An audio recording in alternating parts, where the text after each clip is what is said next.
Гостът ви е Кевин Милън, голяма звезда в трейдинг търговията. Хета в трейдинг към Варчев Финанс. Здравейте. Ще се опитаме да направим един нормален разговор, както предния път. Без лекции, без университетски преподавания. Разчитаме на вашата активност за въпроси, тъй като все пак това е Q&A. И за да ви бъдем максимално полезни, бихме искали да отговаряме на вашите въпроси, а не това, което ние сме си наумили да кажем. И така, да започваме. Кевин Милън, USA, ние на гости, мой стар приятел, познаваме се от много години, от нашите времена в City of London. Самият той е роден where about? In Boston? New York. New York, yeah. Роден в Нью Йорк. You studied in London? In Boston first? Or in London? I studied in Maine, actually. В Мейн. Всъщност учих в щата Мейн, Съединените щати. Да. И какво точно? What did you study? Economics with a concentration in financial markets. Учих икономика с така по-специално внимание върху финансовите пазари. Така. И оттам нататък започва интересната история. Да разкажем за FXCM първо. Всички знаем кой е FXCM, кои са FXCM. Едни от най-големите брокери в света. Мисля, че са единствените брокери листвани на New York Stock Exchange. Are they the only one? Gain Capital is also listed. Gain Capital, okay. That's right. Two companies. Две фирми, Capital също. Значи една от двете компании брокерски, които са листвани на New York Stock Exchange, които до наскоро имаха трудност, но не по времето на Кевин, да отбележиме. Окей, Кевин, нека да започнем с FXCM. Кевин е един от основателите на FXCM и дълго време е бил изпълнителен директор, да? Executive CEO? Yeah, so I worked very closely with the original partners of the firm, including the CEO, Drew Nev. We were a very small company when I joined. We were basically introducing, I would say, to the mainstream public the concept of electronic trading with good execution, great customer service, and with really teaching traders how to make money in the markets. Up to that point, brokers... Когато вие основахте, колко голяма беше FXCM? Колко човека горе-долу? Значи, да кажа, аз работех много тясно сътрудничество с главния изпълнителен директор на FXCM, с основателите. Тогава компанията беше много малка в момента, в който аз се присъединих към нея и започнахме да въвеждаме всъщност така основни идеи, основни моменти, свързани с електронната търговия, които предполагат едно добро изпълнение, така и много високо качество на услугите за нашите клиенти. Колко човека беше първоначално? Компанията. How many people were there at the company? When I started, there were 25 others. Когато започнах, освен мен, работеха още 25 души в компанията. 25 човека. А сега са? Now there are? I believe there are over 900 now. Мисля, че повече от 900 души. Колко горе-долу е оборота на FXCM? How much is the turnover roughly? Daily turnover? At FXCM, in total, it's probably about 25 to 40 billion, depending on the day. Per day. Значи на ден, зависимост от деня, между 25 и 40 милиарда. We trade about $500 billion a month. Какво беше най-голямо? На месец половин трилион долара се търгува там. Окей. Кое беше най-трудното в началото? The most difficult thing in the beginning. За да се завърти колелото. So to start the wheel turning. Yeah, the most difficult thing was getting traders who had predominantly come from stock trading background. Най-трудното беше да привлечеме тези, които търгуваха основно на фондовата борса преди това. Helping them understand why Forex has many advantages over stock trading. Да ги убедим защо Форекс има толкова много предимства пред търговията на фондовата борса. Именно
Sorry for interruption. Извиняваме се за прекъсването. Изглеждаме технически проблем. Okay, would you repeat the last one? The gap between the large institution, между големите банки, and retail customers. Yes, yeah? It's very big because the retail trader, the actual traders, they're very knowledgeable about the different levels where the market is, and you need to be if you're an active trader. You also know what spread you're paying as well. You have great incentive for that because that's a big part of your transactions cost and the cost of you actually trading, and that accumulates. And you know, at the largest levels, the biggest corporations doing, you know, tens of millions or even you know, hundreds of millions of foreign exchange, depending on the instrument. They don't really pay attention to what rate they're at. They know that they have to do the trade, and so it's not a question of whether they should, they shouldn't. Разликата между големите корпорации и така обикновените дребните търговци на валута е в това, че наистина малките клиенти, малките търговци на валута, те са много добре запознати с различните нива на валутите, какъв е спредът, т.е. разликата купува-продава, защото това съставлява много съществена част. И това ли беше основната причина да излезеш от сферата на служителя, започнеш да работиш за себе си? Това ли беше мотивът да основете Босton Technology? Добър въпрос. Да, видях една такава възможност to try to bridge that divide to connect the very large participants in the market with retail traders, and knowing that the benefits of trading with each other would benefit both sides. The large customers would get you know, much better pricing, and the retail traders get much better spreads and much better service and execution as well. Опитах се да покрия тази празнота всъщност между големите и малките така играчи на пазара, тъй като имаха какво да така получат един от друг, по-големи възможности за малките, разбира се, с по-голям спред, по-голяма печалба, докато големите можеха наистина вече да така да имат много по-голяма информация за пазара. The most important thing that I saw was there was a massive trend. This was back in 2008. There was a massive trend towards traders using technology to improve their own trading. Up to that point, trading was mostly done by hand, pointing and clicking. In the same time, I read the clients' questions. I hear very carefully. Но в този период, 2008 година, имаше една така тенденция да се използва все повече технология, защото тогава нещата се правяха повече ръчно, повече с натискане на така определен брой копчета, бутони. And so with we all starts trading through the phone. Вече започваме да търгуваме директно с телефоните. Да търгуваме през телефона. Сега вече никой, дори и платформата да блокира, пак никой не звъни. Всеки иска да комуникира само през компютър. Хората вече говорят по-добре с компютъри, отколкото с други хора. За разлика от една време. По различен начин, да. Some people would argue that there's some things you can only do in person. Ако мога да кажа, че има неща, които може да направи само лично. Knowing the best price to provide to any particular client depending on what their needs are. Намериш най-добрата цена за конкретен клиент на базата на това какво именно му е нужно. And depending on the circumstances of the trade and what they need. От конюнктурата на съответната търговия. But it's without question technology has reduced the cost of trading. Технологията съкращава много разходите в търговията като цяло. Също така съкращава и работни места.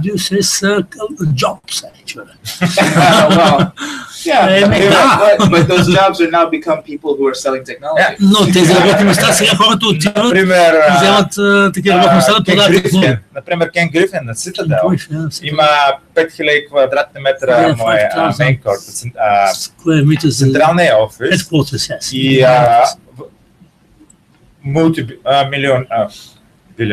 милиардер.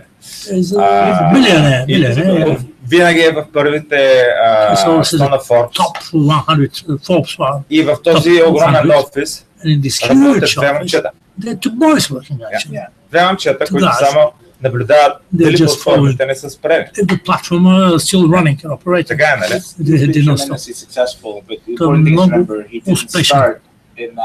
In that area of success, he started on his own with I think one of the person like you mentioned. And they were literally just scouring the market, looking for opportunities. И той така много внимателно следеше целият пазар и търсеше най-добрите възможности за себе си. And using software platforms to identify по-меки платформи, за да намери такива много малки, невидими почти microscopic differences in the price. Разлики в цените. Сега е момента, добре.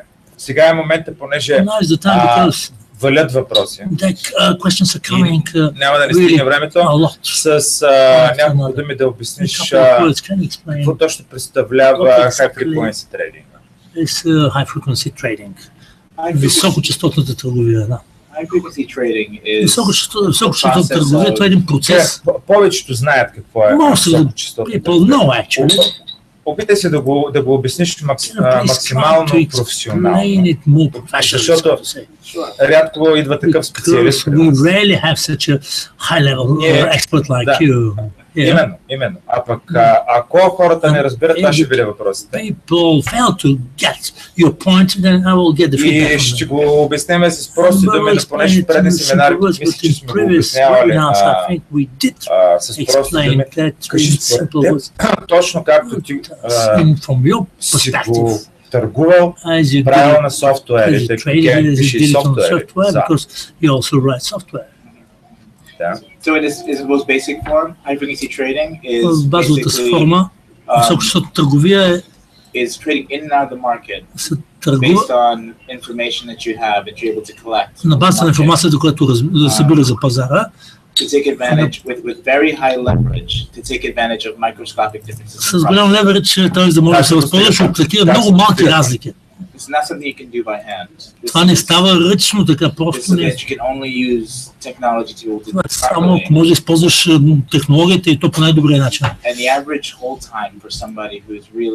И средно като време.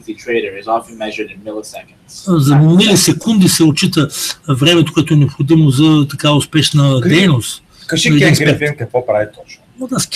Неговите компютъри какво правят точно? Tell us what exactly do his computers do? Well, his computers basically have this complex algorithm. Един такъв сложен алгоритъм, който сканира всички пазари на света, хиляди акции, борсно търгувани стоки, валутни, съотношение валута, и follows the current price. So the software is reading the current prices everywhere. Чете, следи навсякъде цената в момента. And the software is also calculating изчислява също the real price. Реалната цена, реалната.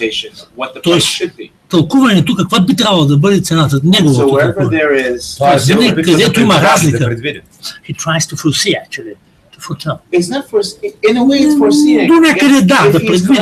Ако е познае обаче, ако е прав. Но като цяло, такива търговци на високочастотни, пазарът много е бавен, за да се нагоди към реалната цена. Влизаме в една друга територия. Тогава обясни каква е разликата между арбитража и high frequency trading, по начина, по който ти го обясняваш. Аз се намирам много разлика между арбитраж и high frequency и високочастотна търговия.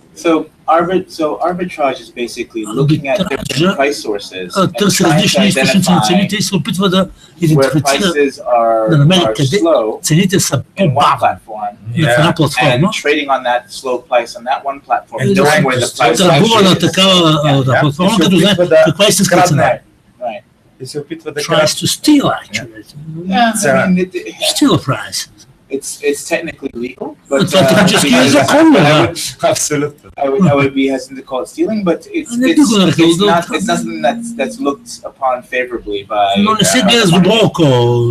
Because you're not using any intelligence. Някакъв особен интелект. И с две изречения да завършим за високочастотната търговия. Какво е тя? What it is, in a couple of sentences, what is this?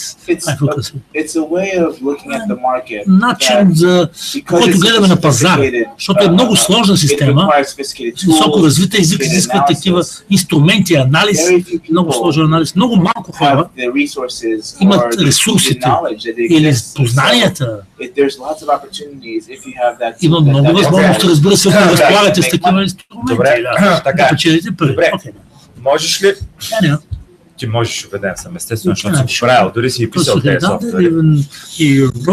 Само да вмъкна, че Кевин е започнал като девелопър, IT специалист. И много години е писал софтуери, много години е писал роботи, много години е писал програми за автоматизирана търговия. които в много голяма степен наподобяват големите играчи с тяхната високочастотна търговия. Така, айде да минем малко на практика, за да бъдем полезни на хората. По някакъв начин. Добре, би ли направил някаква аналогия между истинската високочастотна търговия на Грифин, например, и една по-малка компания, като, няма да даме пример на малка компания, но да кажем на Boston Technologies, защото и за тях небесата е станала огромна, но пак е едно, може би, прилично сравнение. Изключително огромна компания с една компания, която по-прилича на нашите брокери. Каква е приликата? Може ли високочастотна търговия да бъде използвана от квартал Люлин в София? Can high frequency trading be used actually in one of the suburbs of Sofia? Yes, absolutely, because the requirements for high frequency basically having изискванията за високочастотна търговия да имаш добре дефинирана стратегия, да много бързо да направиш поръчки, да реагираш на движението на цената. Ако искаш да правиш такава търговия, сървърът ти трябва ли да бъде на Wall Street или в City? Do you need to have your server at Wall Street or City? You would want to have your, if you had the resources to do it, you'd want to have ако имаш необходимите ресурси, your trading platform is close to the price engines or the matching engines която е най-близко до машините за електронната ресурси. Мощен компютър, бърз интернет, very powerful computer, very quick internet connection. Yeah, a very fast, oftentimes a private internet connection. Частна дори много често VPN. Да. Which can cost thousands and thousands of dollars a month. Може струва $1000 на месец. Добре, дай пример. It's not required to spend such large amounts to be a high frequency trader. Харча толкова много средства, за да си такъв търговец на високочастотен. Ако нямаш такива инструменти, няма да можеш да се възползваш от такива възможности, които са реални само за част от секундата. За много малко част. Тогава вече можеш да разчиташ на няколко секунди и там да следиш движението на цените. За наносекунди, милисекунди, nanosecond, на ордер, на клиентски ордер. Аз се казвам Георги Иванов, живея в Люлин в София, имам мощен компютър, възможно най-бързия интернет, който е възможен в България. Мога ли да участвам в играта? Can I be part of the game? Yes, you can. Да, може да участваш в играта, но най-важният елемент за теб е да си сигурен, че софтуерът, който използваш за бързи решения, да може да реагира много бързо на промените цената. При всяко движение на цените, софтуерът трябва да пренастрои всички изчисления, за да решиш да купиш. Чий софтуер да ползвам такъв случай? Which software should I use that? Which one? If you're just getting started into high frequency trading, ако започваш с високочастотна търговия и нямаш опит при това, важното, което трябва да обърнеш внимание, освен различни инструменти софтуера, но важното в началото е да имаш стратегия, която е много устойчива. Софтуера да бъде стабилен или to have stable software. Да, стабилен, който може да създаде една стабилна стратегия, която може да изпълняваш във времето. Акумулира стратегията за търговия. Да, така е. Защото ако стратегията за търговия има някакви слабости при тази високочастотна търговия, една такава грешка, тя се увеличава многократно. Ако започнеш такава търговия, най-важното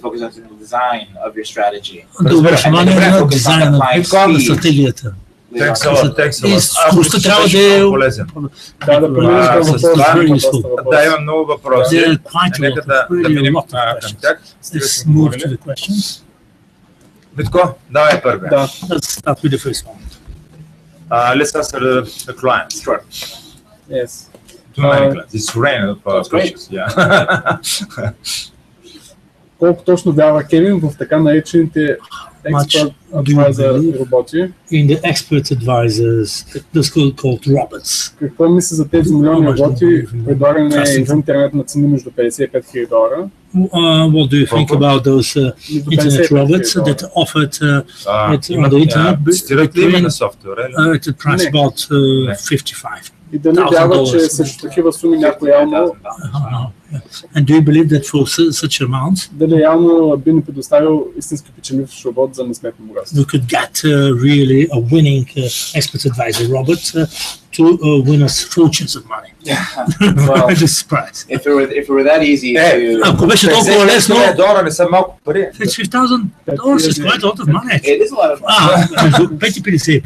Между $50 и $5,000. The price actually is between 5 and... $50 и $5,000.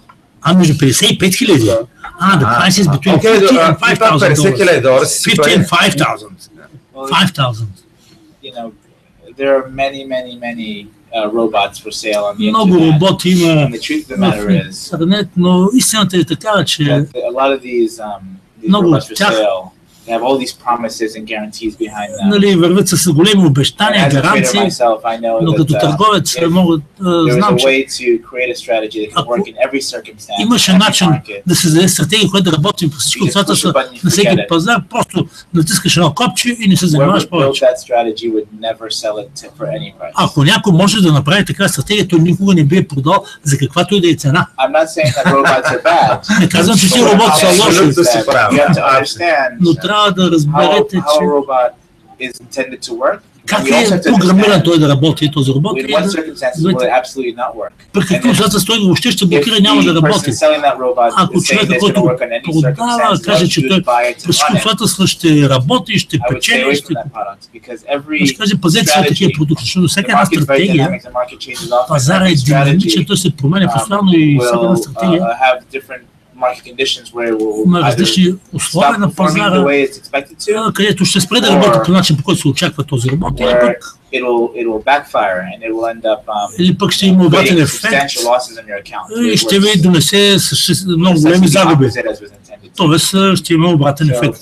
When on the subject of robots, По отношение на тези роботи, advocate of аз съм голям сторонник, защитник на what they do is they solve a fundamental problem те решават един that основен every проблем, trader, обаче, even myself, че всеки един търговец, включително и has at a аз, certain point in в някакъв момент се сблъскаме с това, learning of how to trade the markets, В, and that is over psychology. т.е. това е във връзка с психологическите и емоционални моменти. We all can spend the Ние time and всички produce a strategy that's sensible. Може да се вземе една стратегия, която е разумна, посвещаваме време на Unless това, we have но a ако means of нямаме reproducing those начин steps, да in a systematic повтаряме way, по един систематичен начин всички тези emotions can come стъпки, into play and will се end включват up и making емоциите us и в крайна сметка Ти знаеш, че няма роботи, които да работят във всяка пазарна среда. Пазара си мини. Характера му днес е един, следващия месец е друг. Ти вярваш ли, че автоматизирана система като робот, използвана от ритейл трейдери, би могла да бъде успешна в дългосрочен план? Виждал съм в средносрочен план да са успешни. Защо няма да бъдат успешни в дългосрочен план? Защото при промяната на условията на пазара, както ти каза, търговеците трябва да се адаптират и трябва да променят начина, по който използват системата. Да промени настройките на робота. Програминг на робот. Още така настройките, програмирането. Добре, аз имам един професионален въпрос. Добре, аз лично не отричам роботите, но не им вярвам много. Това закърчено. Характерът днес на пазара е един, утре е друг. Добре, това е много правилно, което казваш. Трейдерът трябва да види, че роботът спира да работи. Колко време трябва да един робот да работи, за да кажем, че е бил успешен, и колко време, започвайки да губи, ние трябва да го спрем и да го пренастроим. Това не го знам, съвсем често го казвам. Не съм работил с роботи. Вие било много интересно. I don't know that. I never will. I have no experience. Yeah, it depends on every individual trader what their own risk tolerance is. Индивидуалния търговец, но има едно общо правило. Is to allocate a certain percentage of your account. Част от средствата да заделите, да разпределите за загуби. Ако загубя повече 10%, спирам този робот и анализирам ситуацията, да видим какво се случва на практика. Добре, един въпрос, който ми струва интересен. Дали Кевин би дал възможност да помогне на някой от тук нас във форума? Kevin provide an opportunity to help any of us here in the forum to provide assistance. Като опишеш първите стъпки в високотехнологичната търговия. Частотната как бихме могли да се свържем и съответно започнем тази насока в България? Това е логичният въпрос на това, което попитам. Един трейдер в България, малка страна, няма значение къде, който не е на това. Кои трябва да бъдат първите му стъпки? Кой е имената на хората? Имената, виждаш ли? Да, виждам ги. Това е въпрос от... Пенч Мюзик се е кръстил. Господин Пенчев. Преведете. So the first steps to get started първите стъпки за да започнете is to identify да определите the basis of a strategy that you want to apply. Основната стратегия, която искате да прилагате. High frequency trading is not just buying and Високочастотната търговия не е просто да купуваш и да продаваш така произволно. You're looking to be in a position for a few seconds. Тоест да може да реагира за секунди в рамките за минута. But you have to have a system. Но трябва да има система. When you're going to buy and when you're going to sell. За да знаеш кога ще купуваш, кога ще продаваш за такъв кратък отрязък от време. And so what I would suggest for you is that you take your existing strategy and apply it on a текущата ви стратегия faster time interval. Да е приложена към един много по-бърз времеви поток, времеви интервал. Ако търгувате на базата на графики, които са за час или за ден, да ги нагодите към графики, които са за една минута. Минутни графики. И да видите какво ще стане. Това е първата стъпка и вероятно няма да е много успешна. Но важното е, че ще видите, може да видите голяма разлика как се представяте на дългосрочен план и такъв кратък отрязък. Това е важно. Да разберете, да видите защо за такъв кратък период стратегията се разпада. И това е слабостта, която трябва да изправите. Ще трябва да нагодите стратегията си. Така че при един по-бърз поток на времето, вниманието трябва да е точно към минимизиране на загубите в този времеви отрязък. При по-дълъг хоризонт, времеви хоризонт, може да имате повече търпение, но в такъв кратък отрязък нищо не е по-важно от управлението на парите. Давай. Следващия въпрос е каква част от дневния търгуван обем на валутния пазар се управлява високочастотните търговия?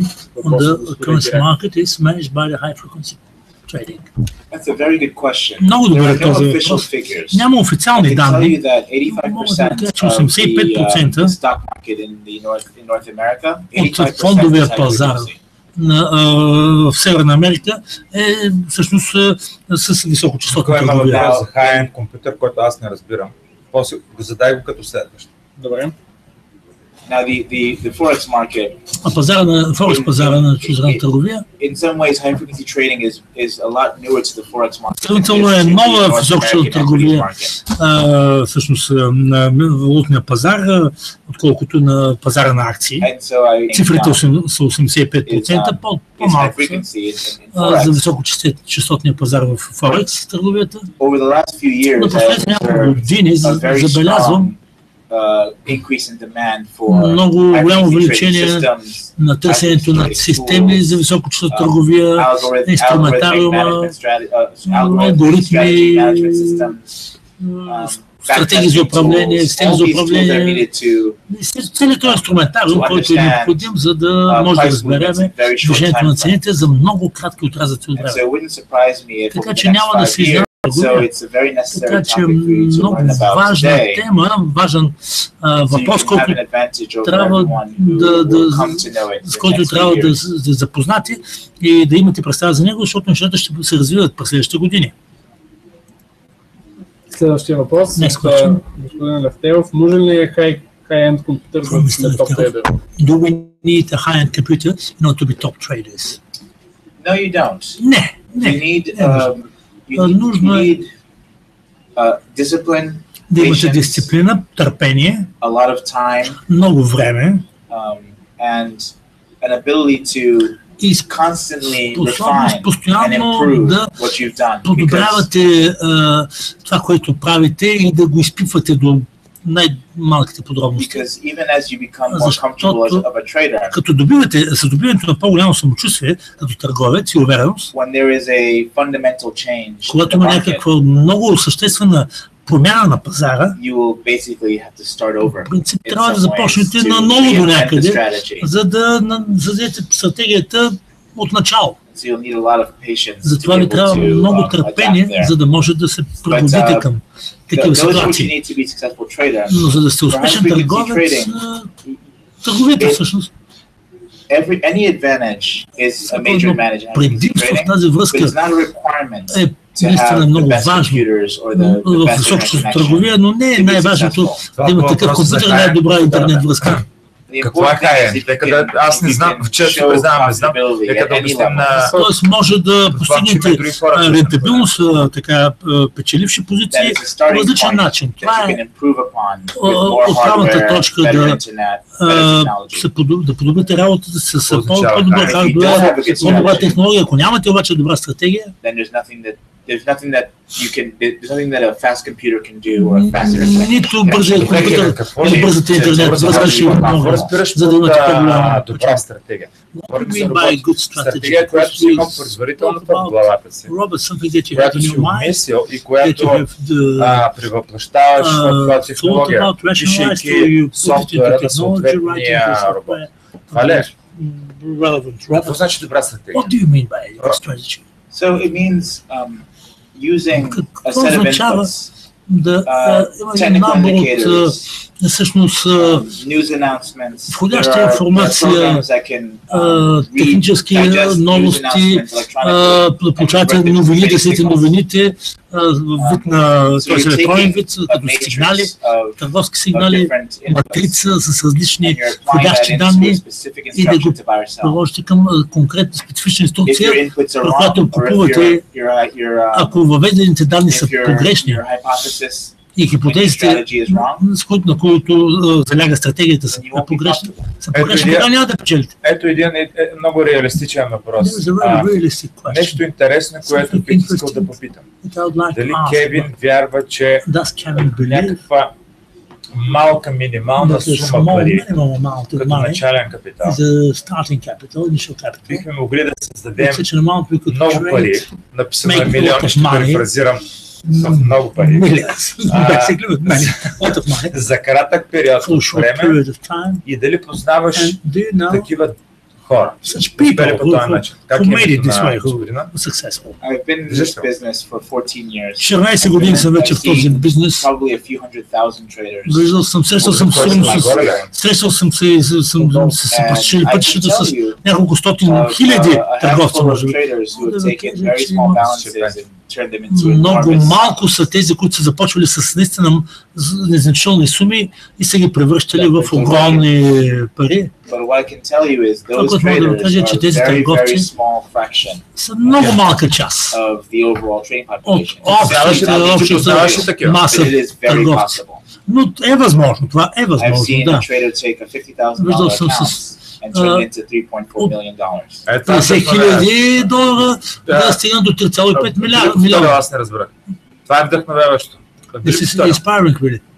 Били повторил от колко пари е направил. How much money? I've seen a trader take a $50,000 account. $50,000 $50,000. Nothing spectacular about his. Нещо особено не е нещо. търгуваше 1 to 2 days, ден, два-три, sort of buy and hold, and he had one thing that was remarkable is he had very disciplined money management. Имаше много дисциплинирано управление. Който е поставил в робота си, така ли? That was with the robot. We couldn't tell if he was using a robot or not. Не знам дали използваше робот. On his report, but I think his win rate was something like 45%. 45% му беше печалбата. 25%. 45 на година. Win rate per year. Oh no, win rate, well, his historical win rate, meaning of all the trades he placed in his account, only 45% of them were profitable. The reason for that is that the reason why he was so successful is that his profitable trades, he let them run for quite a bit. So his losing trades, he would lose, I believe, 25 to 50 pips, and his profitable trades would make between 200 and 500 pips. Но печелившите позиции го оставяше да се задържат за дълго време. За по-дълго време, който му донесе много голяма печалба. Ще не дадеш ли име? Или не си е плащал данъците? Много е трудно. Ще не дадеш ли име или не си е плащал данъците? Can you tell us his name or he didn't pay his taxes? I'm not allowed to tell you his name. Не мога да кажа. Не мога да кажа. I can tell you what he did. I can't мога да кажа принципно какво е правилно. Добре, кажи принципа. Това 100% ще е интересно. Кажи ни принципа, на който е направил на тези пари. От толкова малко, толкова много. So this is basically the principle how he made so much money from много сериозен money management.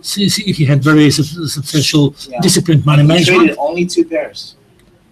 Само една двойка, само две двойки валутни търгове. Кои сте? Which pairs? Euro USD and pound yen. Евро, долар и лира, британска йена. В миналия семинар ние говорихме за специализацията. Човек е специализирал в две двойки. В случая обаче аз съм изненадан, че също някой търгува евро-долар. За евро-долар става? Euro-долар, US долар. Да. I'm surprised it's най-рисковия инструмент. Because this is the riskiest instrument actually, the riskiest pair. Euro-долар, Euro-USD. I wouldn't say it's the riskiest pair. Казал, че е най-рисковата двойка. It has a lot of liquidity. Това има голяма ликвидност, а спреда е така... The thing that's challenging euro-dollar is... No. The markets change a lot over the last Пазар, разбира се, променя много. Последната година се промени доста. For 9 months through May, от 9 месеца назад до the 9 months through March, the euro has collapsed. Беше се сринало еврото спрямо долара до този март. I haven't seen this trader I have in mind. I haven't seen his trades. Съм виждал този, скоро този търговец с него съм се срещал, не знам какво прави, но съм сигурен, че на къси позиции продава от есента насам, когато тръгва на 38 до 1,10. Тоест, търгува само с тренда. So he trades only with the trend. He's a big trend follower, yes. Да, следва тренда, следва тренда. Което голяма става всички... Which confirms all... На предния уебинар ни питаха за теорията на Дао.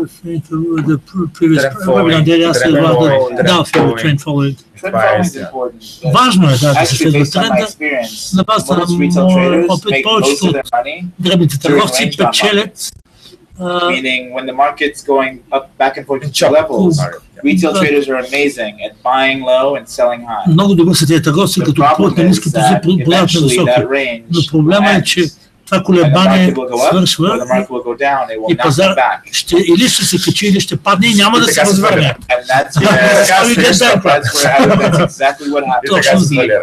Виждал съм стотици хиляди търговци, които стават жертви именно на това.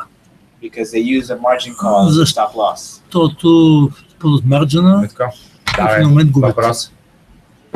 Как да преборствах страхът и отсутства някакъв професионален съвет? Fear and greed. What is your professional advice? Robots help because as long as you can keep yourself away from the computer and let them work and not turn them off and change them on the fly, robots do help. But the problem is again, Но проблема отново е, че ако не разбирате точно как работите, кога да го използвате, то може да бъде още по-опасен дори, отколкото сам да търгувате. Така че не бих започнал с роботи, бих започнал с друго. Да търгувате малки суми и да свикнете с идеята, че може да загубите пари. Защо? Защото нищо не може да направите, за да предотвратите това. Може да прочете много неща, има обучение, образование по отношение на психологията, как да се справите с този момент. Но това са естествени човешки състояния. И всеки попада в тях, аз когато започна да търгува. Автоматизираните системи се преодолява страха и Automated system actually. Аз предполагам, че поне половината от трейдерите стигат до момента да конструират свой софтуер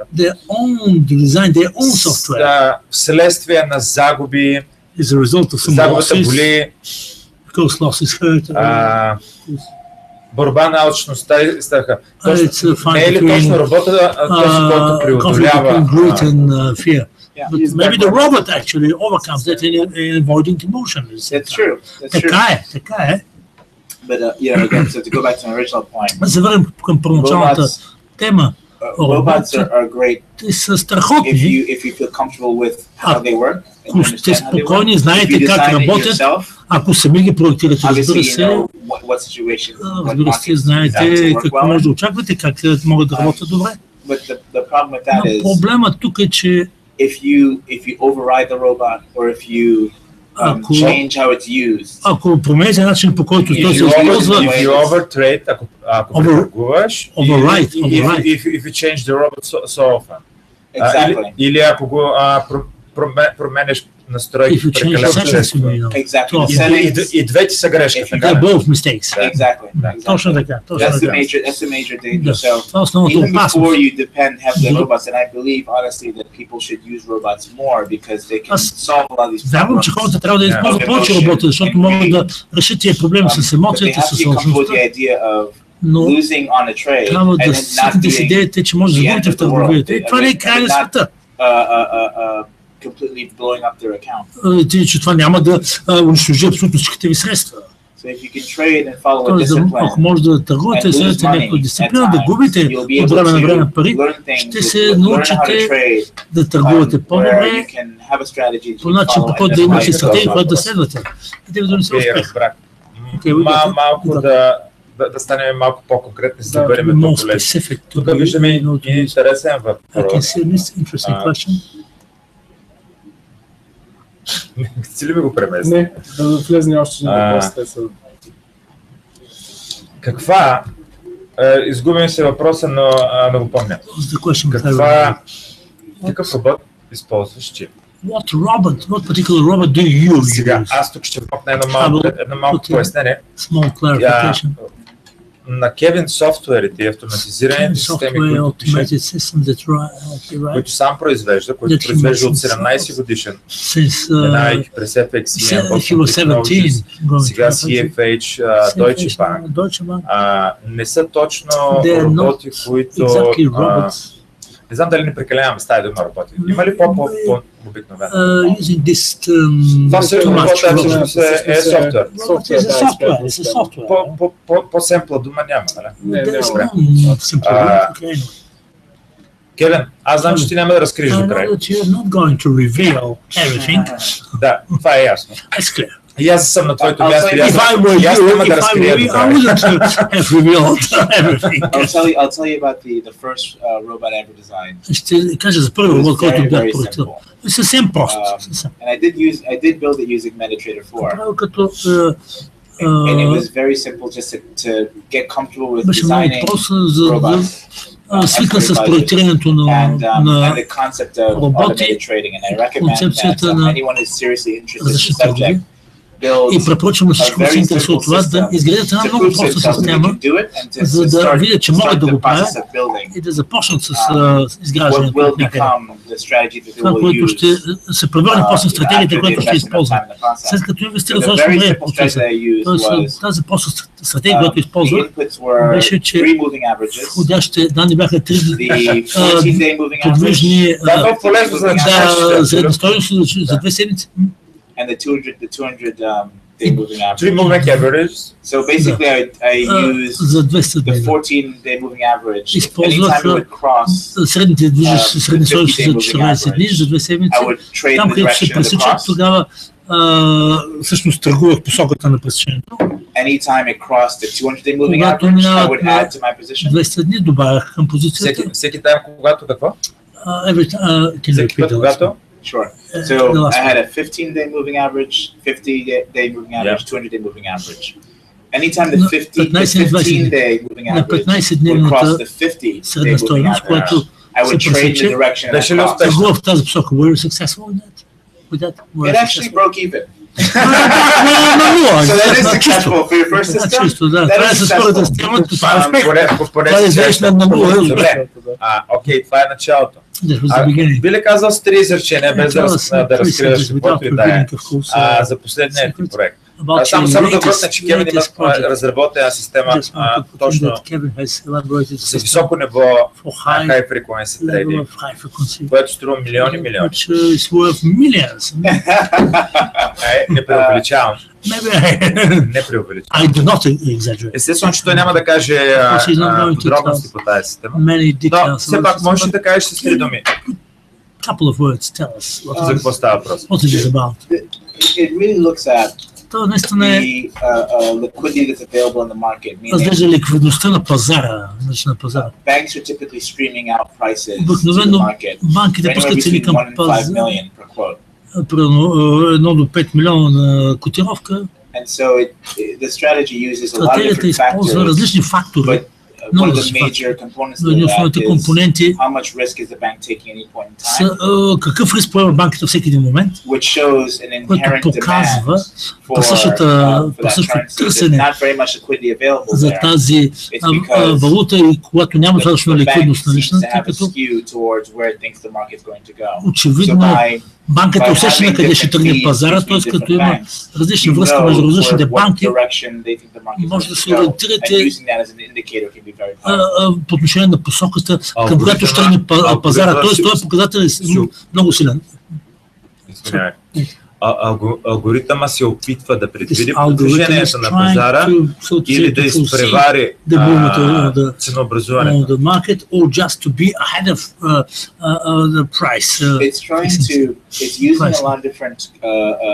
Използват се различни входни данни, входящи данни, за да се определи поставяте като целевата цена и наличната ликвидност като основен показател за вероятността да се стигне до тази набелязана цена. По-сложно, разбира се. Убеден съм, че един по-семпъл въпрос, на кого имаш повече доверие, на хората или на машините? People the machines. Секунда. Дамян Колев ли е? Да. Дамян Колев. Въпрос с господин Дамян Колев. Дамян Колев, мисля Дамян Колев is asking the question. Who do I trust more, people, machines? That's interesting. Интересно, да. You have to trust people. Трябва да вярваш на хората, защото хората правят машините. Но също така и знаем за големи грешки на машините. Very big mistakes made by the machines. That's true, but those mistakes are actually но тези грешки всъщност те са изначално създадени и заложени от хората. Защото технологията винаги ще направи това, което ти заложиш да прави. Предизвикателствата са, когато пишеш някакъв код, мислиш, че да кажеш на компютъра да направи нещо, ако забравиш, че ако той направи каквото му кажеш да направи, може да създаде, това може да се намеси в някакъв друг сигнал, който съм му дал преди, това друга командата, т.е. да стане един конфликт, да се объркат нещата. Да обвиняваме самите компютъри не е много честно. You have to focus on the person who created it and make sure he has a very good understanding вниманието към този, който го създава и да сигурен, че той е човек, който е програмиста, познава много добре нещата. Теодор Киряков. Какво мислите за binary options? Бинарните опции. Binary options. Binary options are very interesting. Бинарните опции са интересни. Много интересни. They are very popular. Много са популярни, да. They simplify the market and make it Опростяват accessible. пазара, правят го достъпен за хората, които не знаят много неща, които ние знаем. Тъй като това няма време да ги научиш какво е слоповете, как работят маржовете, въобще.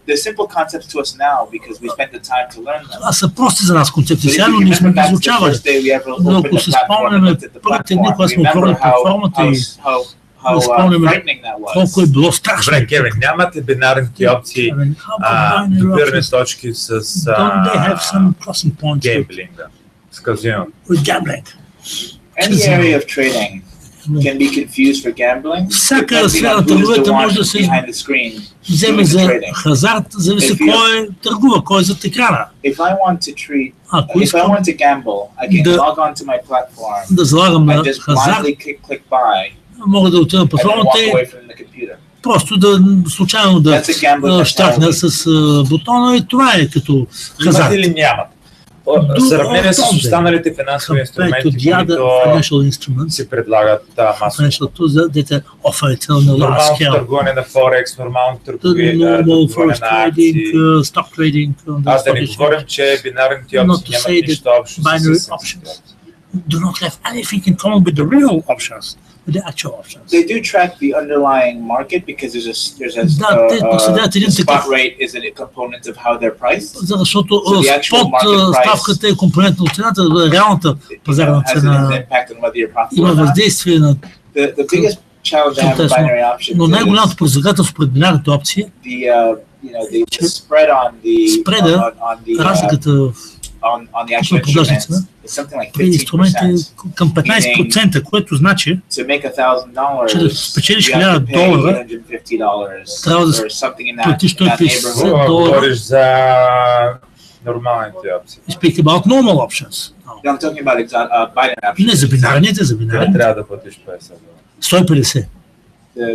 To pay $150 to get 1000. Бинарните опции са много по-евтини. I think binary options are much cheaper because you can trade with small amounts. Well, you can trade with small amounts, but the problem is the likelihood if you're paying a spread that large of 10 to 15%. You know, if you're successful 3 times in a row, you net $150 on that $1,000 payout 3 times in a row. И $150 спечелиш на обща сума $1000. Четвъртия път вече опциите също са изчерпани и ще загубиш цялата печалба. Т.е. дългосрочен план е много по-трудно да печелиш с бинарни опции, освен ако не си много умел и не знаеш как да си винаги успешен с висок процент на успех. Но те дават възможност да се включиш в търговията на пазара с предварително определен риск. Знаеш точно какъв е рискът ти, който се изправиш, независимо как се държи пазара. Рискът е точно. Да сменим малко, но са доста сложни. Малко по-личен въпрос. Кой е бил твой идол и от кого си учил? Who did you learn from? Like role model. The CEO of FXCM, Drew Nev, taught me basically everything I know about the market. Главният изпълнителен директор на FXCM също ме научи на практика почти всичко основно, което знам. Той е наистина човек с визия, визионер и гений, мога да кажа. И знае точно как. Тъй като търговията на валута е много сложен инструмент и той може да го направи наистина много разбираем за обикновените хора. Това е нещо силно. Това е много важно. Но ако нямаш време наистина да изучаваш нещата, ако някой може така лесно просто да ти го обясни нещата, наистина нещата изглеждат като някаква магия, нещо толкова сложно, така да го представиш. И много научих от него. Друг интересен въпрос. Да, има още интересни въпроси.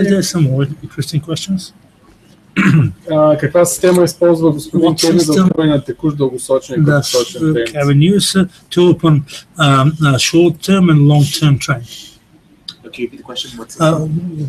Каква система използва за откриване на текущ, дългосрочен и краткосрочен трейд? Current long-term and short-term trade. Current long-term short-term. So for short term, if you use any system like that. I don't do as much short-term trading. Не правя много краткосрочна търговия, тъй като нямам време да следя нещата. Ще ми се да има повече време, като по-малко го правя. Но явно остаряваш докато търгуваш като сочен план, защото съм вече доста стар. Но когато го правя, почти изключително използвам показатели за нестабилност. Things like overbought, oversold indicators like RSI, прекомерно изкупуване, прекомерно продаване, range, ATR. You depend heavily as a short-term trader on volatility. You don't particularly care about trends because in order to have opportunities in a short time имаш възможност за печалба в кратък период от време и трябва да следиш движението на пазара. Така че най-големият враг може да ти бъде тук много ниски периоди на нестабилност, на променливост. Една основна стратегия, която използвам, се опитвам да играя между разликите в цените и да ги виждам на базата на основните промени в нестабилността. Тоест, ако един пазар от това да е много нестабилен се промени към доста стабилен и постоянен, тогава може принципно да купуваш горните нива и продаваш долните, т.е. за да се коригират нещата към някаква средна нормална стойност и равновесие. И ако в краткосрочен план се опиташ да предвидиш някакъв пробив, тогава се опитваш да идентифицираш едно ниво, където пазара може да направи пробив при промена в нестабилността от един много спокоен пазар към много нестабилен, променлив. Тоест, не е нужно да знаеш към каква посока ще на пазара, а трябва да знаеш, че ще има промяна, че нещо ще се случи. И допълнение към въпроса на новини или на тренда се доверили? Would you rather trust the news or the trend? The news or the trend? The news explain the trend. Обясняват тренда. I think it's difficult to say that the news can Мисля, че е трудно може да кажа, че новините ще ви помогнат predict the trend. Да предвидите тренда. Because when it comes to тъй като, що се отнася до новините, тук имаме един поглед назад, всъщност, в обратна посока. Никой не ви казва какво ще направи Федералния резерв. Може да предполагате само какво планира Федералния резерв да направи, а пазара реагира на това дали те смятат, че ще се оправдаят такива неочаквания. Така че за мен трендовете са много силни, много важни. Следите такива двойка като евро-долар и лирата-долар, всеки един времеви интервал, ще видите силни доказателства за трендовете. И основната търговия, тя е 80% от времето в тренд. Проблема с новините е, че те могат да бъдат много объркващи.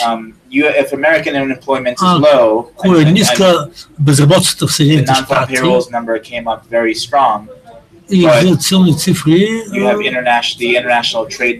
но пък международни, но цифрите на баланса международната търговия са ниски. Какво ви казва това? Може да стигнете до различни изводи. Дали ще се вдига долар или ще пада, какви са тенденциите. Но ако погледнете графиките и трендовите, там с някаква по-голяма определеност може да имате разумни очаквания за бъдещите движения на цените. Може да сте по-успешни, като следвате трендовете, а не да ги игнорирате, да ги пренебрегвате.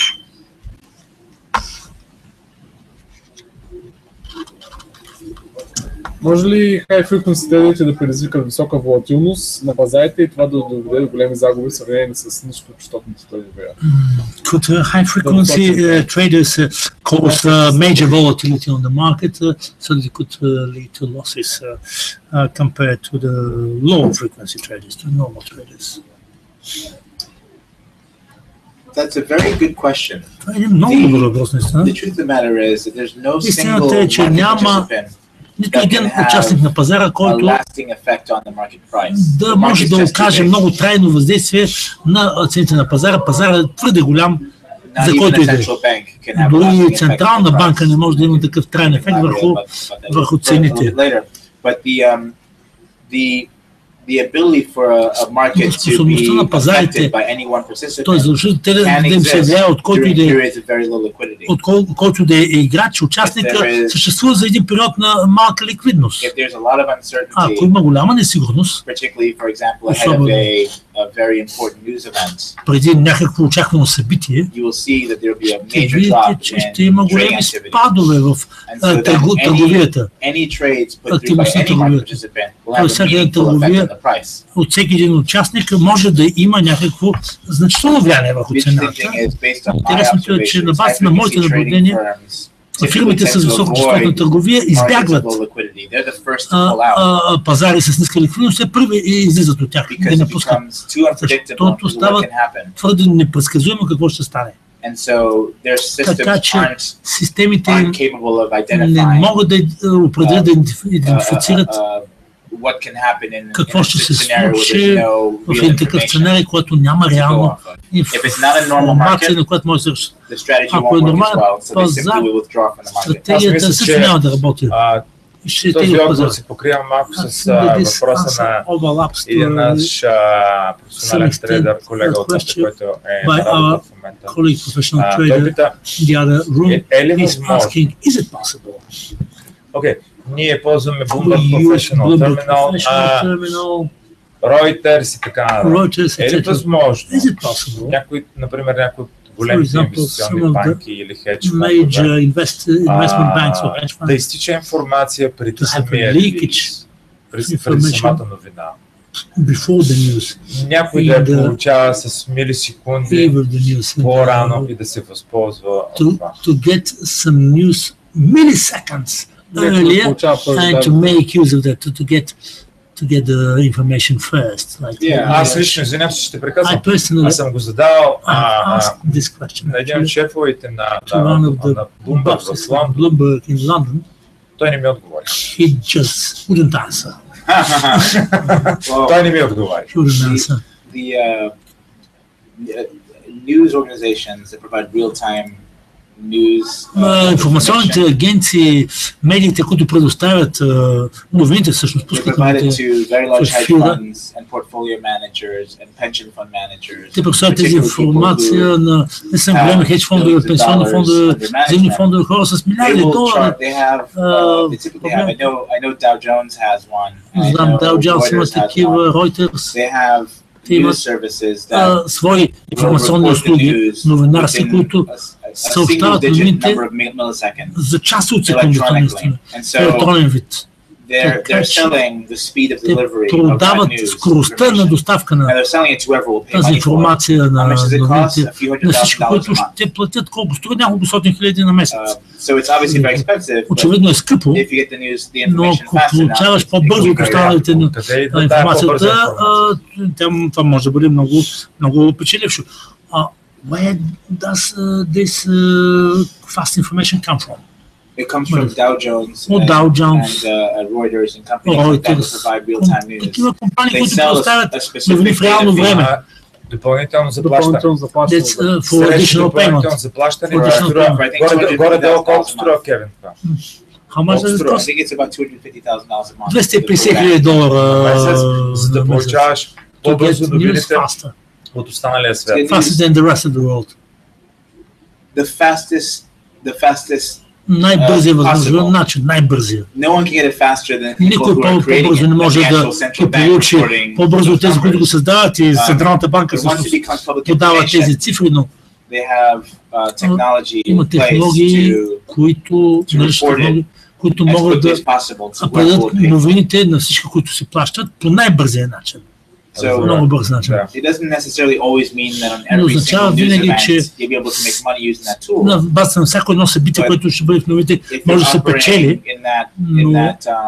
in that environment where ако си в такава среда, saving a millisecond, където за част от секундата, милисекунди, knowing the news a millisecond before той everybody значи, else. че новите преди останалите може да не се печава пари. Твой последен софтуер, Your latest software, скоро реагира. what is the speed of its reaction? Наносекунди. Nanoseconds? The matching engine for the platform matches trades in I think 50 microseconds. 50 микросекунди, мисля, че да е платформата. Микро. 50 microseconds. 50 микросекунди. Да обясним какво е това. Shall we explain what that is? Колко е? Колко от секундата е? What part of a second? What fraction of a second? It's 1/millionth of a 1 millionth. Една милионна част. Една милионна част. 1 millionth. Твоя софтуер реагира. Your software reacts with this speed. 50 millions. 50 millions. 50 милионни части. 50 милионни части. Окей. Така реагира софтуера. This is the Обаче, reaction за of да software. постигнеш тази скорост, сървърите трябва да са къде? Your service needs to be where? City of London, къде? Трябва да са сървър. So that's the matching engine is the actual Тази matching engine всъщност. Това е мозъка на софтуера. Once the software has the information that it Софтуерът получава информация, която търси за 50 микросекунди. Той решава какво да прави. So that's one separate speed to track. Това отделна скорост вече. Скоростна пътечка. Once the matching engine decides what it wants to do, тази matching engine, т.е. напазващата машина решава какво да прави и трябва да пусне поръчка всъщност. If my matching engine is here in this office, компютърът ми е тук в този офис, напазващата машина, it would have to, after I spend 50 microseconds to decide to buy or sell, and I want to buy or sell, I have to send an order from Varna от Варна to London, LD4, which is in Slough, United Kingdom. It's just west of London. This massive campus with thousands of computers. So we have to send my order from here to London, which I'm guessing is, I would say, 40 to 50 milliseconds. За 40-50 милисекунди става. So what I would rather do is have my matching engine not here, having it in the same data center as in London, център за данни в next to where the banks. Това е моята идея, че the main engine, главният сървър, твоя сървър трябва да бъде там. Where the banks are. It's expensive. Скъпо обаче, скъпо. But yes, it's ideally. Идеалният случай, да.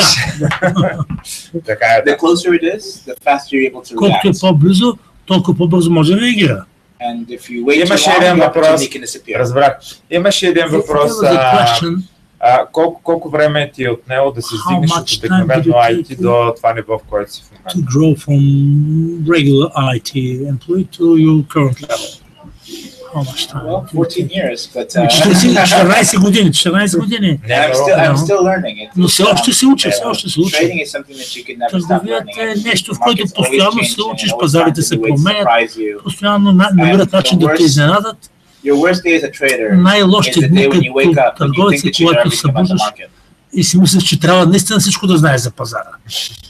That'll be the day that the market teaches you that you do not know everything about the market. Но стигаш до момента, в който пазарът ти показва, че няма как да знаеш всичко за него. So it's important to be humble. Но е важно да си смирен But I can наистина. tell you that Мога да the ви first 2 кажа, че първите 2 years години of being a trader като were търговец very difficult. бяха много Probably the трудни. most difficult. Най-трудните, вероятно, Because защото I found it very hard to be много consistently трудно беше profitable. да бъда постоянно успешен, печеливш. And I simply didn't think that I knew enough about И усещането, че не знам достатъчно за пазара, важните неща на пазара. and what it turned out was that И какво се стана всъщност? what I didn't know about. Това, което не Not знаех, about knowing about the market and about не става просто за нещо, което са в пазара, различни неща, because I didn't know за да about вземаш myself. I didn't know about myself as a trader and what my weaknesses were as a trader. неща, които не знаех за себе си като търговец, къде са моите слабости. Once I understood what my Познаване себе weaknesses си. were, Когато разбрах къде са ми слабостите, Ти започна като и стават регулярен трейдер, без IT, софтуери и така нататък. На коя година стигна до прозрението, че трябва да минеш към автоматизирана търговия? That you need to go to move to automated trade. 2008 is when I 2008 started getting more година involved. започнах 2007, 2008. 2007-2008, That was because защото at that point I saw a much more interest in automated trading. видях така, че има много голям интерес към автоматизираната търговия. Very basic tools now, but at the time Основни имаше инструменти, сега са много примитивни, базови. Тогава даваха по-голям достъп и трябваше да се пишат кодове от нулата да започнат. Сега, разбира се, има софтуер, който декодира за вас, написвате какво искате да прави, то само си прави програмите. Give to the Vарчев team a list of softwares ще ви дам списък със софтуер, който може да ви е полезен.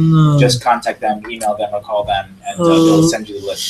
И ще ви оставя данни за контакт по имейл, те ще ви изпратят такъв. There are a lot of tools out there that Но can много make it инструменти има. Можем да започнем да продаваме и твой робот. We can start selling your robot. Мисля, че трябва да си обединим няколко арабски шейха. We need to get a couple of Arab sheikhs. So you can afford it. Кевин, трябва да ти вземем бодигард в България. You need to employ a bodyguard for you. To hire a bodyguard.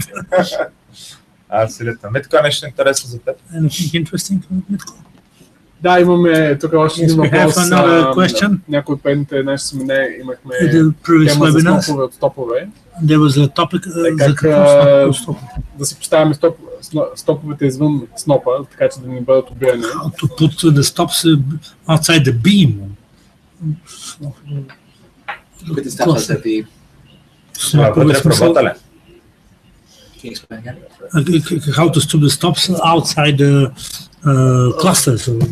Yes, where to put the stop, where the most stopper put it, and how to put your stopper outside this area. Outside that, right? Yes, and въпросът е колко често според тебе те слагат стоповете вътре в този сноп и колко често ги put the stops inside this area. How often they remove from there? So the question is, I didn't answer the question, but let me try. The question is, how do you place stops outside of do you have a view how the big banks and the big players of the market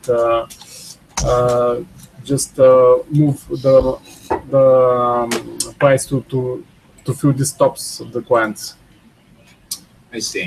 So how do you, okay? So streams. There are stops, especially with banks, there are stops everywhere. Навсякъде има стопове, особено при банките, и то винаги постоянно. There are large clusters of stops има големи снопове, psychologically relevant levels. Около такива психологически адекватни нива. 1.13 е сега евро-долар съотношението. There have been reports of stops all over the 118 level. Но казват, че ще има стопове на ниво 1.18. Just below the 105 level as well, because нивата 1.05, защото това е много знаково ниво на двойката евро-долар. В ежедневен порядък, особено с активен търговец, as long as you're not close to major round numbers, I wouldn't worry too much about who has stops placed at those levels, because in this market, there are stops at every level. But that said, there are news websites, and I can add to the list. There are websites that will report rumors of where bank customers are being reported to have stops. Къде клиенти на банки казват, че ще има стопове, има стопове. А какво мислиш за скалпирането? За скалпирането, scalping. Scalping is a legitimate trading strategy. Това е една законна стратегия за търговия. С скалпирането, trading in and out of the market within в извън пазара, за няколко минути. Това е разликата между скалпинга. What's the difference between scalping? High frequency работите, каква разлика? Scalping is a form of high frequency trading. Това е една форма на високочастотна търговия. Съвсем законно е, прави се ръчно сега със софтуер. It's very hard to do because много е трудно да се направи всъщност, защото the faster you trade, колкото по-бързо търгуваш, особено когато разглеждаш такива графики на минутна база, има много шум на пазара, много трудно да последиш индивидуалните трендове, освен ако си много опитен, е много трудно да си събираш на скалпове, да скалпираш. Защото търгуваш ръчно. Без софтуер е трудно да се скалпа. Without софтуер. За времето имаше един много голям трейдър в Чикаго, в трейд, долу на пода. Той е много известен. Не си спомням името му, но той е супер известен. И той търгуваше на пода без софтуер. Чикаго борта в сред. Няма значение как му името. Има предвид, че можеш да бъдеш успешен скалпер и без роботизирана, автоматизирана система за търговия. Но предимството на трейдера на пода на борсата е, че той взема цената там веднага сега, каквато е. Няма забавяне, няма нищо. No delay, nothing. Right. And he hears the information of what's going on. Чува информация за какво става около него. Ако е търговец на пода. Няма без бит, няма най-добра цена купува, няма най-добра цена продава. А е цената такава, каквато е. И това е предимството на борсовата търговия. В тази връзка имаше един интересен въпрос, който аз лично много не схващам. Отразява ли се децентрализирането на Форекс търговията върху high frequency трейдинг? Concerning high frequency trading. What does it mean? Форекс пазара винаги си е бил децентрализиран. It has always been decentralized, actually. It actually is a benefit for high frequency traders това е голям плюс за високочастотните търговци, защото така се създава редица различни пазари, където може да се търгува, защото няма централен пазар. Може да търгуваш на различни електронни платформи, така че да купуваш от една платформа, да продаваш на друга. Важното е да знаеш какви са цените на всяка една платформа и да получаваш тази информация, да я обработиш, да знаеш от коя платформа да купиш, на коя да продадеш. Така че децентрализацията всъщност е голямо основание, причина защо високочастотната търговия става все по-популярна, защото дава по-големи възможности. No, misleading question. Един хлъзгав въпрос. Very sticky question. Mr. Penchev, slippery question. За което му благодаря. Mr. Penchev, нещо интересно, което бих искал също да попитам господин Милън. Базирайки се на опита му в доста големи брокерски компании. On the basis of his experience in major brokers companies, какво според него определя най-успешните брокери? determines the most successful brokers, actually stands behind the most successful brokers. И какво е личното му мнение и оценка на тях спрямо Варчев Финанс? Of those brokers compared to Варчев Finance. In comparison to Варчев Finance. Много внимавай какво ще кажеш. So be careful what you're going to say, please. You didn't know that I'm in Bulgaria. Внимавай. Be careful, please. Да. If I look at my experience very generally, общо погледнато назад към моя опит, I've seen two different types of виждам два различни основни типове брокери.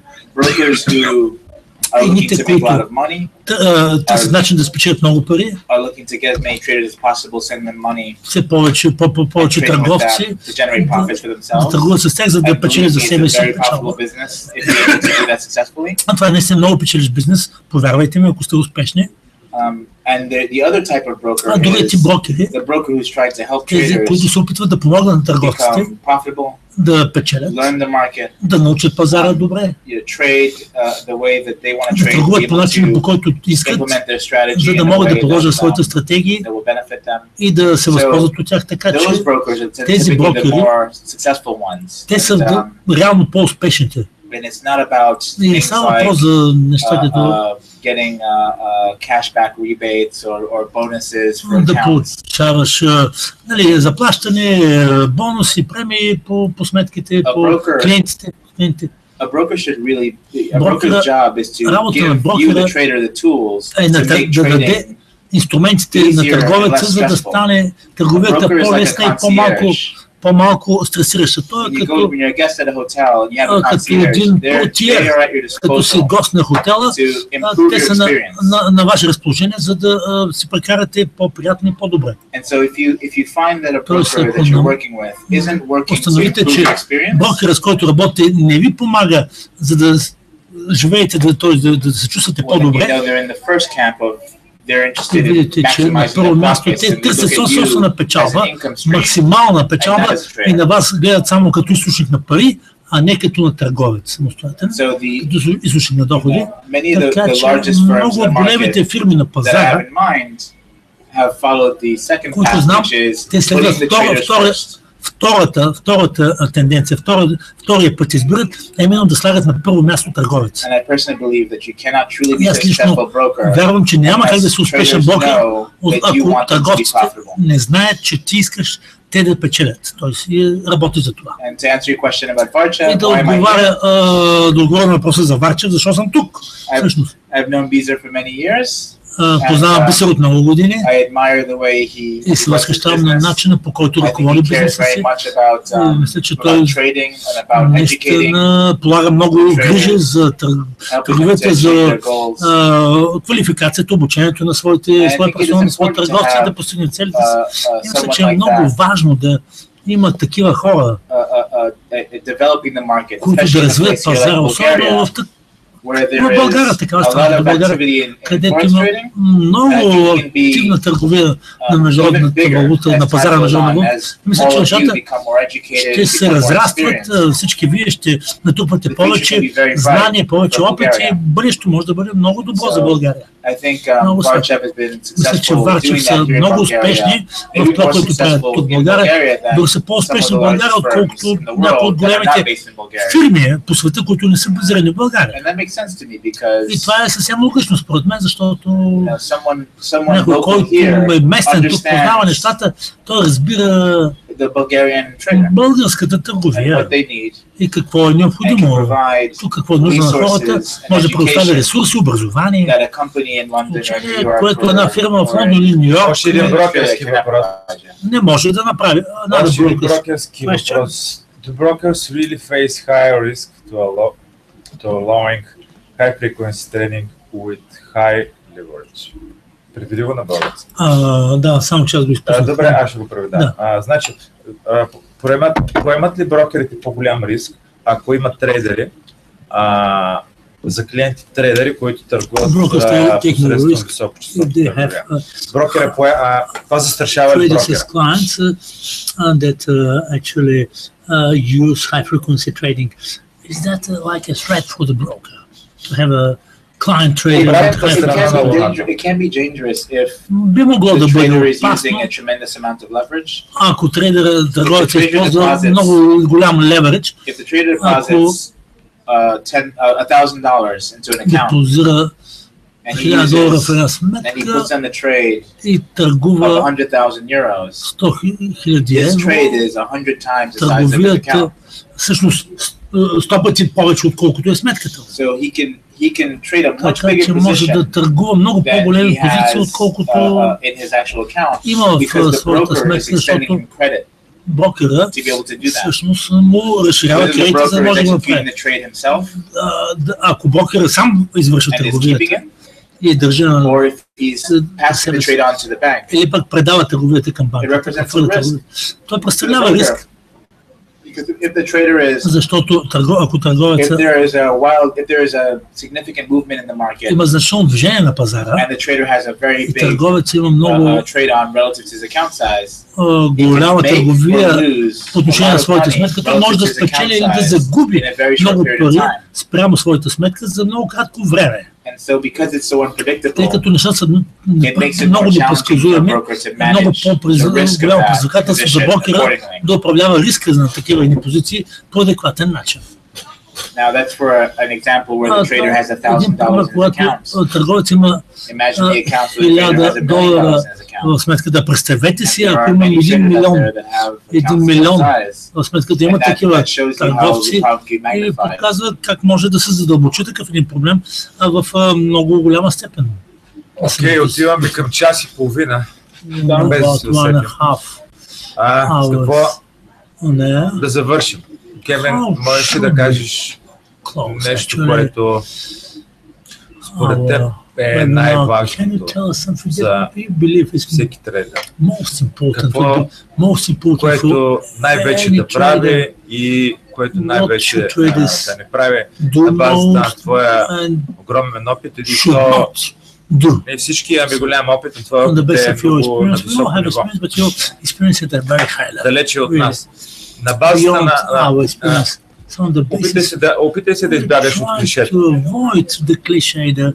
Всички знаем какви са стандартните отговори. По-скоро дори и на мен лично ми е интересно да чуя от теб този отговор, защото си работил на много високо ниво, много дълги години. Какво би препоръчал на клиентите, като най-добро и най-лошо, което да правят или да не правят? Something best and something worse that they should and should not do. Okay. What they should not do is какво don't не be трябва да lazy. правят? Да не ги мързи, да не бъдат мързеливи, лениви. Trading takes work. Търговията изисква работа, It takes time, effort, време, усилия and you need to make a lot of mistakes. и няма как да не правите много грешки, това е неизбежно.